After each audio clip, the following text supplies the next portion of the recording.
Content quality ആകുമ്പോഴത്തേക്കും probability കൂടും. അതർപ്പുള്ള കാര്യമല്ല നല്ല കേട്ടോ.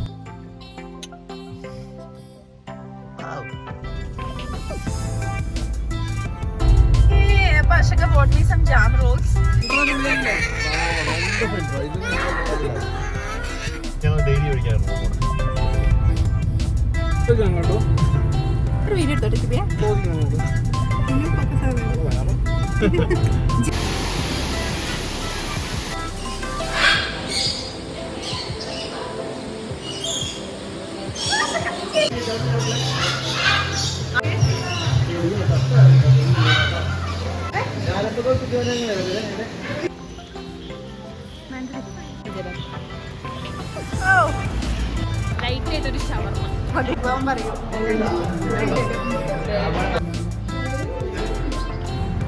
പറ വണ്ടി കേറിയപ്പോ മുതല്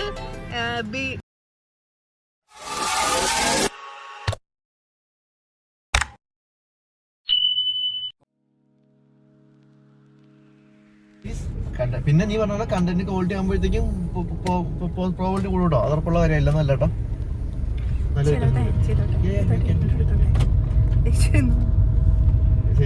ഞാൻ വണ്ടി ഇരിക്കാണ്. ഹലോ. സോ ഇന്ന് നമ്മള് വീട്ടിൽ നിന്ന് ഇറങ്ങിയിട്ടുള്ളത് ഒരു പ്ലാനും ഇല്ലാതെ അല്ല. നമ്മൾ ജസ്റ്റ് ഒരു ഡ്രൈവ് പോകാന്ന് വിചാരിച്ചിട്ടാണ് ഇറങ്ങിയിട്ടുള്ളത്. കൂടെ നമ്മുടെ ഒരു ഫ്രണ്ടും ഫാമിലി, നമ്മുടെ ഫ്രണ്ട്സ് ഉണ്ട്. ഫ്രണ്ട് ആൻഡ് ഫാമിലി പറയാൻ പറ്റില്ല, അത് ആക്ച്വലി അശ്വികാന്റെ ഫ്രണ്ടായിരുന്നു. പിന്നെ കല്യാണം കഴിഞ്ഞ് വന്നപ്പോൾ ഞങ്ങൾ ഫ്രണ്ട്സായി. ഇപ്പം അവരെക്കാട്ടും കമ്പനിയാണ് ഞങ്ങള്. സോ അപ്പോൾ നമ്മുടെ ഫ്രണ്ട്സ് ഉണ്ട്, അവരെ കൂട്ടിയിട്ടാണ് നമ്മൾ പോകുന്നത്. അപ്പോൾ വന്ന സ്ഥിതിക്ക് ഇറങ്ങിയ സ്ഥിതിക്ക് നമ്മൾ ആദ്യം ഒപ്പുവയ്ക്കാൻ പോകുന്നത് കുമ്മങ്കല്ലാണ്, നമ്മുടെ ബഷീർ ഖാന്റെ ചായക്കടയിൽ. അവിടെ പോയി ചായയും സ്നാക്സും കഴിച്ചിട്ടാവാം ബാക്കി. എന്നിട്ട് നമുക്ക് അവരെ പോയി പിക്ക് ചെയ്യണം. നമ്മൾ എങ്ങോട്ടാ പോണേന്നുള്ളത് പ്ലാൻ ചെയ്തിട്ടില്ല, ജസ്റ്റ് ഒരു ഡ്രൈവ് എവിടെയെങ്കിലും പോവാം. കുറച്ച് നേരം അവരെയാണെങ്കിലും മീറ്റ് ചെയ്തിട്ട് കുറച്ച് നാളായിരുന്നു. അപ്പം ജസ്റ്റ് അവരോട് പുറത്തിറങ്ങിയിട്ട് കുറച്ച് നാളായി. അപ്പം ചുമ്മാ അവരോട് വർത്താനം പറഞ്ഞ് അങ്ങനെ ഇരിക്കാമെന്ന് കരുതിയിട്ട് ഇറങ്ങിയതാ.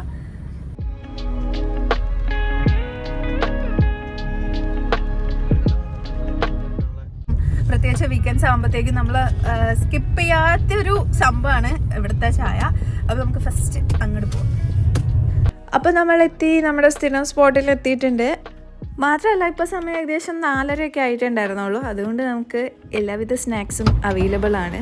കുറേ നാളുകളായി നമ്മൾക്ക് സ്നാക്സ് കിട്ടിയിട്ട്. നമ്മൾ എപ്പോഴും ലേറ്റ് ആയിട്ട് തന്നെയാണ് പോകല്, പക്ഷേ ഇന്നിപ്പോൾ കിട്ടി.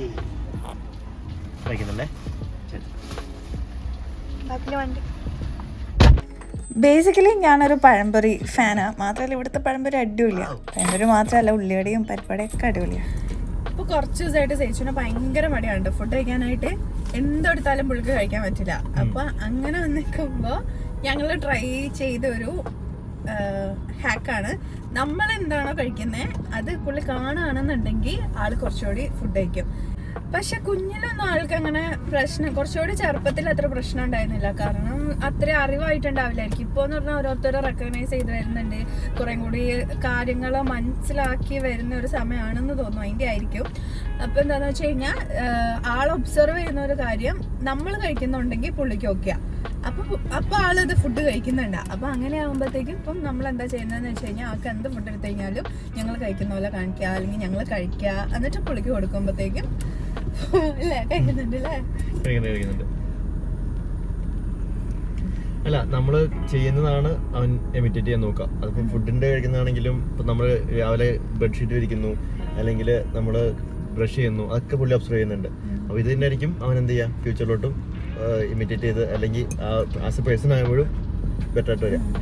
പക്ഷെ ഞാൻ കഴിഞ്ഞ ദിവസം കണ്ടതാ വീഡിയോക്കകത്ത് ഒരു ഡോക്ടർ ഓൾറെഡി സ്റ്റഡി ഉണ്ടാമി. അത് സ്റ്റഡി നടത്തുന്നത് പറഞ്ഞതെന്ന് വെച്ച് കഴിഞ്ഞാൽ നമുക്ക് നമ്മൾ ഒരു പെട്ടെന്നൊരു ടൈമിൽ പെട്ടെന്ന് പിള്ളേരെ ഡിസിപ്ലിനോ അല്ലെങ്കിൽ നല്ല ശീലം പഠിപ്പിക്കാന്നുള്ളത് അതല്ല അതിന്റെ പ്രോപ്പർ വേ. അത് നമ്മൾ ഓരോ സമയത്തും ഇപ്പം അപ് ടു 7 to 14 അല്ലെങ്കിൽ 14 to 20 ആ ഓരോ ഏജിലും കൊടുക്കേണ്ട കുറെ സംഭവം ഉണ്ട്. അത് നമ്മളാണ് കാണിച്ചു കൊടുക്കേണ്ടത്. ആ കാണിക്കുന്ന വെച്ചിട്ടാണ് അവരെന്ത് ചെയ്യുക, അവര് അത് ഇമിറ്റേറ്റ് ചെയ്യുക. അങ്ങനെ ബെറ്റർ പേഴ്സൺ സെറ്റ് ആയി വരാം. അല്ലാണ്ട് നമുക്കൊരു ദിവസം കൊണ്ട് ഇവരെ ഒന്നും പഠിപ്പിക്കാൻ കഴിയില്ല.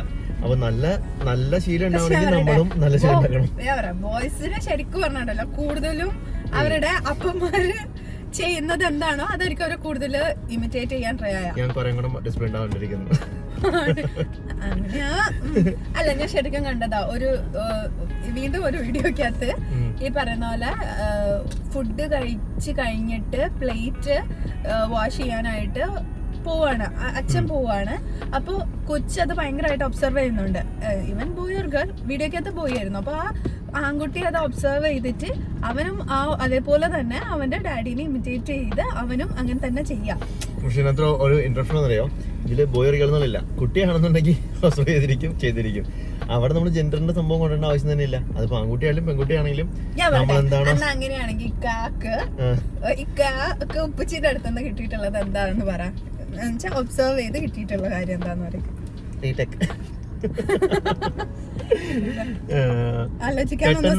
പെട്ടെന്ന് പറയുകയാണെന്നുണ്ടെങ്കിൽ ഫോക്കസ്, ഒരു കാര്യം ചെയ്യുന്നതിലുള്ള ഫോക്കസ് ആയിരിക്കും എനിക്ക് പെട്ടെന്ന് കഴിയുമ്പോൾ കിട്ടുന്നത്. ഒരു കാര്യം നമ്മളിറങ്ങി തിരിച്ചു കഴിഞ്ഞാൽ ഏത് എക്സ്റ്റെൻഡ് പോയാണെങ്കിലും അത് കംപ്ലീറ്റ് ചെയ്യാന്നുള്ള ഒരു മൈൻഡ് സെറ്റ് ഇല്ലേ, അതെനിക്ക് ഉപ്പിച്ചിരുന്ന് കിട്ടിയതാ. പെട്ടെന്ന് ചോദിക്കുമ്പോൾ എനിക്ക് കുറെ കിട്ടിയിട്ടുണ്ട്. അതിനകത്ത് പെട്ടെന്ന് പറയാൻ പറ്റുന്ന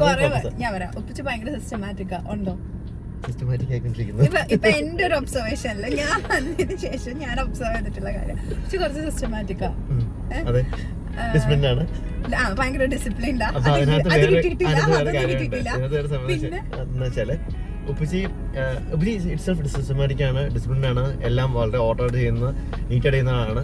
അപ്പം ക്ലീൻലിനെസ് ഉണ്ട്. ആൻഡ് ഉപ്പച്ചിയുടെ പ്രൊഫഷൻ ഇല്ല സീരിയസ്ലി എനിക്ക് ഇല്ല, അത്രയൊന്നും ഇല്ല. അപ്പം പക്ഷെ അതിനകത്ത് ഉപ്പച്ചിയുടെ പ്രൊഫഷൻ ആണെങ്കിൽ പോലും ഉപ്പച്ചിയുടെ പ്രൊഫഷനിൽ ഉപ്പിച്ചത് ടീച്ചിങ് പ്രൊഫഷനാണ് ഉപ്പിച്ചത്. പക്ഷെ ഞാൻ ഞാൻ പറയുന്നത് ബിസിനസ്സാണ്. അപ്പം ആസ് എ ബിസിനസ് മാൻ ഇതൊന്നും ഇല്ലെന്നല്ല പറയുന്നത്. പക്ഷെ but still compared to what I believe, compared to ഒരു ഗവൺമെന്റ് ജോബ് അല്ലെങ്കിൽ ടീച്ചിങ് പ്രൊഫഷൻ വെച്ച് കമ്പയർ ചെയ്യുമ്പോൾ ബിസിനസ് ഒക്കെ കുറച്ച് കുഴപ്പമാണെന്നാണ് ഞാൻ വിശ്വസിക്കുന്നത്. പക്ഷേ ഇപ്പൊ നമ്മള് ഒരുപാട് പറഞ്ഞു ഒരു ഡിസ്കഷൻ പോലെയായി. അതല്ല, നമ്മൾ ചായ കുടിച്ചോണ്ടിരുന്നപ്പോ ജസ്റ്റ് വന്നൊരു ടോപ്പിക്കാണ്. അപ്പൊ നിങ്ങൾ ഇപ്പൊ ഷെയർ ചെയ്യാന്ന് വിചാരിച്ചു, അത്രേ ഉള്ളൂ അല്ലേ? ചായയുടെയൊക്കെ കഴിഞ്ഞിട്ട് വീണ്ടും അർഷക കൊണ്ടുപോയി ഒരു ബേക്കറിയിൽ നിർത്തി. ആദ്യം എനിക്ക് മനസ്സിലായില്ല എന്താ സംഭവം. Arshaka bought me some jam rolls. ഈ ജാം റോളിന് ഒരു കഥയുണ്ട്. റോളിന് അത്ര വലിയ കഥയൊന്നും അല്ല. ജാം റോളിൻ്റെത് ഞാൻ പ്രഗ്നന്റ് ആയിരിക്കുന്ന സമയത്ത്, ചേച്ചി പ്രഗ്നന്റ് ആയിരിക്കുമ്പോൾ എനിക്ക് ഭയങ്കര പ്രഗ്നൻസി ക്രേവിങ്സിലുള്ള റേറ്റ് ആയിരുന്നു ജാം റോള്. പക്ഷെ ആ സമയത്ത് എനിക്ക് നല്ലൊരു ജാം റോള് കഴിക്കാൻ പറ്റിയില്ല. അതെന്താണെന്നറിയില്ല. അന്ന് അതിന് വേണ്ടിയിട്ട് ട്രൈ ചെയ്തില്ല, ഓർക്കുന്നില്ല. എക്സ്പെക്ടേഷനൊപ്പം എത്തിയില്ല. അതാണ് മെയിൻ സംഭവം. കുറെ ജാമുകൾ കിട്ടിയിരുന്നു, പല ബേക്കറിയിൽ നിന്നൊക്കെ നമുക്ക് കിട്ടിയിരുന്നു. പക്ഷെ ഓർക്കുന്നതല്ല ജാമുകളൊന്നും കിട്ടിയില്ല. കിട്ടിയതൊക്കെ ഒരുമാതിരി തട്ടിക്കൂട്ട് ജാമുകളാണ്. എനിക്കപ്പോ അതേപോലെ നല്ല എന്നെ സാറ്റിസ്ഫൈ ചെയ്യാൻ പറ്റുന്ന രീതിയിലുള്ള നല്ലൊരു ജാം റോൾ എനിക്ക് കിട്ടിയില്ലായിരുന്നു. അപ്പോൾ ഇവൻ ഉണ്ടായതിനു ശേഷമാണെങ്കിലും എനിക്ക് ആ ഒരു ജാം റോളിനോടുള്ള ഒരു ഇഷ്ടം സ്റ്റിൽ ഉണ്ട്. പക്ഷെ ഇതിനിടയ്ക്ക് ഞാൻ വേറെ നല്ല ജാം റോൾസ് കഴിച്ചു. എന്നാലും ഈ പറയുന്ന പോലെ ജാം റോൾ എന്ന് പറയുന്ന ഒരു സാധനത്തിനോട് എനിക്ക് ഭയങ്കര ഇഷ്ടമുണ്ട്. അതുകൊണ്ടാണ് Arshaka bought me some jam rolls. ഇതാണ് അർഷകാന്റെ ഫ്രണ്ട് ഷെബി, സന്തത സഹചാരി ഷെഫീനായ അബ്രാമൻ. പക്ഷേ അവിടെ എന്തോ പ്രശ്നമുണ്ട്. അബ്രാം അത്ര രസത്തിലല്ല.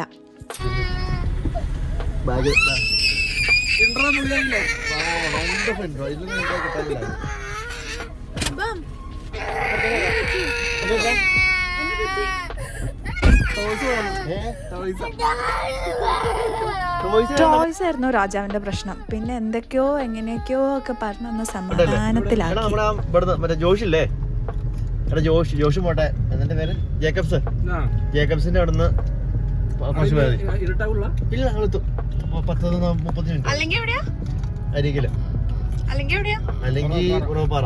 ഇല്ല, കുഴപ്പമില്ല. റൂം എന്ന് പറഞ്ഞു കഴിഞ്ഞാൽ ഷെബിയുടെ ഓഫീസ് സ്പേസ് ഇരിക്കുന്ന സ്ഥലം. അതായത് തൊടുപുഴയിൽ നിന്ന് ജസ്റ്റ് ഒരു 5 മിനിറ്റ്. മുറ്റത്തെ മുല്ലയ്ക്ക് മണയില്ലാത്തതുകൊണ്ട് ഞങ്ങൾ അരിക്കൽ തന്നെ പോവാന്ന് വിചാരിച്ചു. ഒരു വീഡിയോ എടുത്തോട്ടെ ഷെബിയ? നിങ്ങൾ ഫോക്കസ് ആവുക. ജിമ്മി പോകുന്ന പറയൂ, ജിമ്മി പോകുന്ന കൂട്ടുകാരുടെ ഇപ്പത്തെ ജിമ്മി പോകുന്ന കൂട്ടുകാരൻ ഇന്നലെ മന്തി 4 പ്രാവശ്യം വാങ്ങിച്ചു കഴിച്ചേ.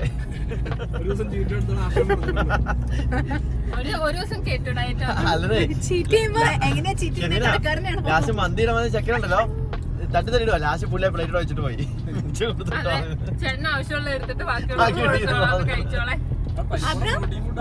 ആ, നല്ല പ്രോട്ടീനാ.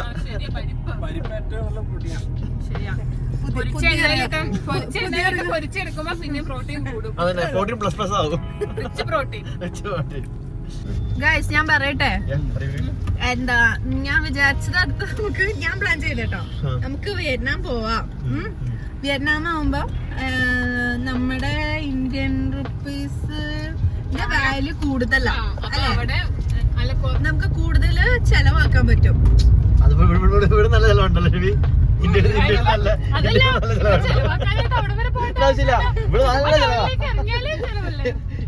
ഇറങ്ങിക്കഴിഞ്ഞാലേ ചെലവാകണേ.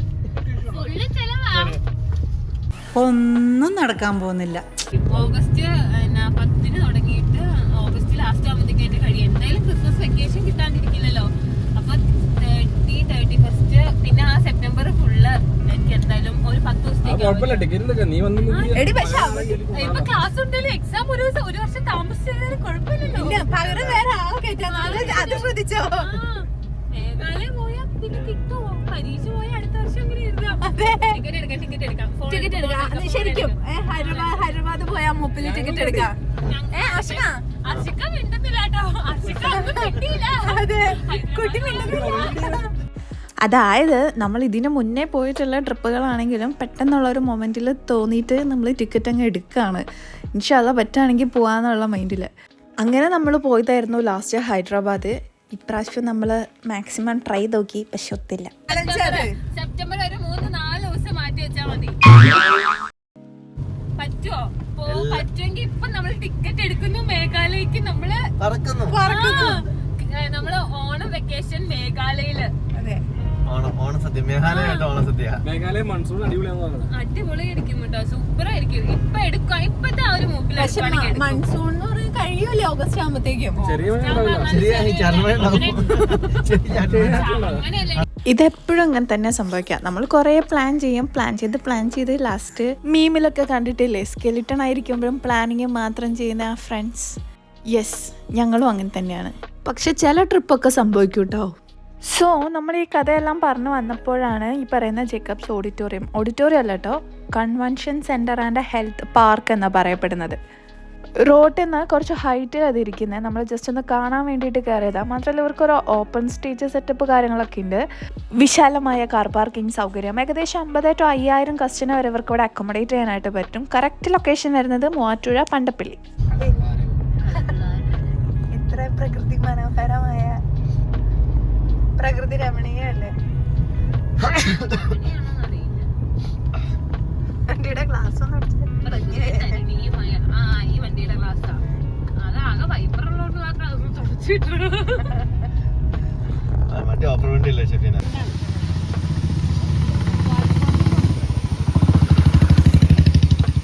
ഇതാ മീഷോ ബനിയനല്ലേടി. ഇപ്പം നമ്മൾ ശരിക്കും നിൽക്കുന്നത് വാട്ടർഫോൾസിൻ്റെ മുകളിലാണ്. അതായത് റൈറ്റ് സൈഡിൽ കൂടെ ഒരു തോട് ഒഴുകി വന്നിട്ട് അത് ലെഫ്റ്റ് സൈഡിലേക്കാണ് പോകുന്നത്. ഇതിനെ നമ്മൾ താഴെയാണ് ഇതിൻ്റെ വ്യൂ പോയിന്റ് വരുന്നത്. ടിക്കറ്റ് എടുത്ത് സ്റ്റെപ്പ് ഇറങ്ങി താഴെ ചെന്നിട്ട് വേണം നമ്മൾ കാണാനായിട്ട്. പക്ഷേ പണി പാളിയത് എന്താണെന്ന് വെച്ച് കഴിഞ്ഞാൽ ഇത് 6 മണി വരെയുള്ളൂ വൈകിട്ട്. നമ്മൾ ടിക്കറ്റ് കൗണ്ടറിൽ ചോദിച്ചെങ്കിലും കാര്യം ഉണ്ടായില്ല. അപ്പോൾ വാട്ടർഫോൾസിൻ്റെ കാര്യം മറന്നേക്കുക. അങ്ങനെ ഇരിക്കുമ്പോൾ തൊട്ടടുത്തൊരു ബേർഡ്സ് പാർക്ക് ഉണ്ട്. എന്നാൽ പിന്നെ അവിടെ പോയി നോക്കാമെന്ന് കരുതി. പിന്നെ വെള്ളച്ചാട്ടമുണ്ട്. ഇത് 2 സ്ഥലമാണ് ഇവിടെ നടന്നിട്ടുള്ളത്. 2 നടക്കും. ഞാനെപ്പോഴാണ് നടന്നത്?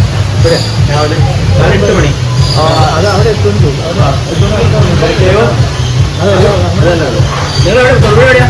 തൊഴിൽ അവിടെ തന്നെ ആണോ?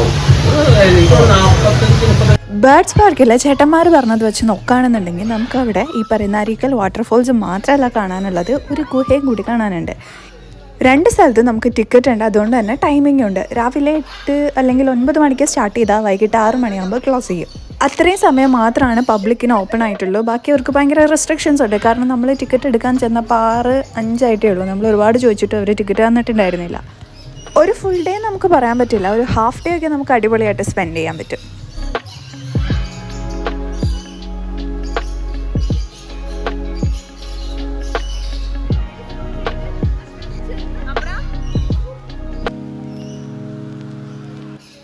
നമ്മളത്രയ്ക്ക് പ്രതീക്ഷിച്ചു പോയതൊന്നും അല്ലെങ്കിലും വാട്ടർഫോൾസ് കാണാൻ പറ്റാത്തതിൻ്റെ ഒരു സങ്കടം ബേർഡ്സ് പാർക്കിൽ കയറിയപ്പോൾ മാറിക്കിട്ടി.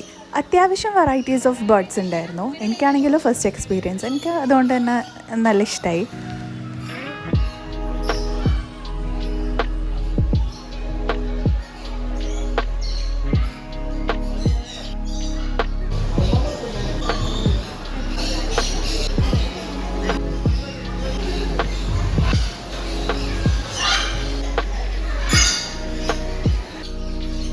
ബേർഡ്സ് മാത്രമല്ല കേട്ടോ, വേറെ സ്പീഷീസും ഉണ്ടായിരുന്നു. നമുക്ക് അതുങ്ങളെയും വേണമെങ്കിൽ എടുക്കാനുള്ള ഓപ്ഷനൊക്കെ ഉണ്ടായിരുന്നു. പക്ഷേ നമുക്ക് താല്പര്യമില്ലാത്തതുകൊണ്ട് പാമ്പിനൊന്നും എടുത്തില്ല. അബ്രാമനാണെങ്കിലും കുറച്ച് പേടിയുണ്ടായിരുന്നു. അതുകൊണ്ട് നമ്മൾ ഒത്തിരി നേരം അങ്ങനെ അവിടെ നിന്നില്ല. പെട്ടെന്ന് തന്നെ എല്ലാം കണ്ടിട്ട് ഇറങ്ങി വന്നു. പിന്നെ ഇടക്കാലാശ്വാസത്തിന് എന്നോണം അവിടെ നിന്ന് തന്നെ നമ്മൾ ലൈറ്റായിട്ട് കഴിച്ചു. വിശന്നാൽ നമ്മളല്ലാതാവുമല്ലോ, അതുകൊണ്ട് ജസ്റ്റ് കഴിച്ചിട്ട് ആവാം അടുത്ത പരിപാടി പ്ലാൻ ചെയ്യുന്നത് എന്ന് കരുതി.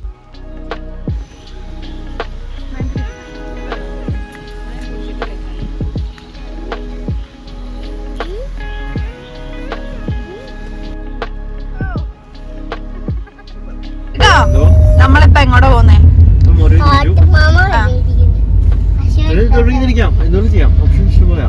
ഷെഫിന കഴിക്കാൻ എന്താ ഉണ്ട്? ലൈറ്റ് ആയിട്ടൊരു ഷവർമ, അതെ 2 സവാള വട. ആദ്യമേ നമ്മള് റോയലിന്റെ ലൈറ്റ് ആയിട്ടൊരു ഷവർമ, പിന്നെ നരകത്തിലെ കോഴി, പിന്നെ ആപ്പിൾ മിൽക്ക്, റോയലിന്ന് ഒരു pastry.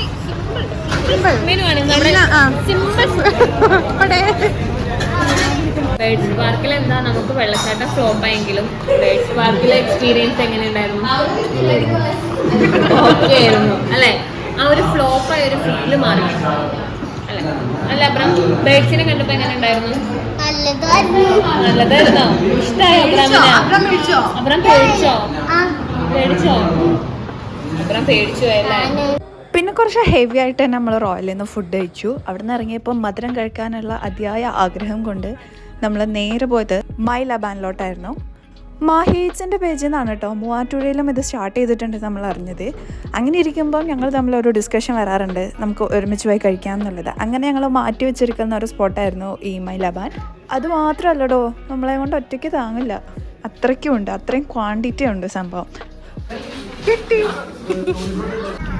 Happy birthday to you.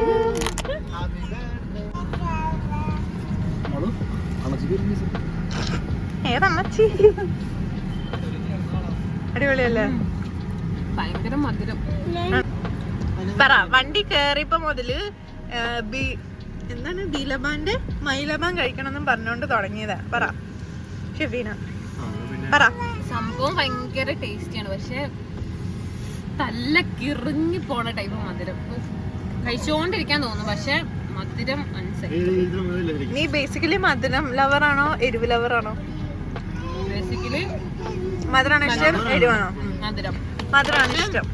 നമുക്ക് എന്താ കൺട്രോൾ ചെയ്യാൻ പറ്റുന്നതിനെക്കാട്ടിലും ഭയങ്കര മധുരം, ഒരു ഹൈ ലെവൽ മധുരം. നമുക്ക് ഒരു ഭ്രാന്തായി പോയി കഴിച്ചു. മധുരടിച്ച് കിറങ്ങിയിരിക്കണം ഞങ്ങളെ കണ്ടിട്ട് സഹതാപം കൊണ്ടാണെന്ന് തോന്നുന്നു. ഷിബി പോയി ഒരു കുപ്പി വെള്ളം മേടിച്ചുകൊണ്ട് വന്നു. വെള്ളത്തോടൊപ്പം ജിം ബോയ്ക്ക് പിറ്റത്തോട്ടുള്ള പ്രോട്ടീനുമായിട്ടാണ് ഷിബി വന്നത്. പിന്നെ നമ്മൾ ഒരു നിമിഷം പോലും അവിടെ നിന്നില്ല. മൂവാറ്റുപുഴയ്ക്ക് ബൈ ബൈ പറഞ്ഞിട്ട് നമ്മൾ വിട്ടുപോന്നു. അടുത്ത ആഴ്ച വീണ്ടും കാണാമെന്ന പ്രതീക്ഷയിൽ സോനയോടൊപ്പം ഈ പഴംപൊരി തൊട്ടെ. അപ്പൊ ഈ പറഞ്ഞ അത് വലിയ കഥയൊന്നുമല്ല ജാം റോളിൻ്റെത്.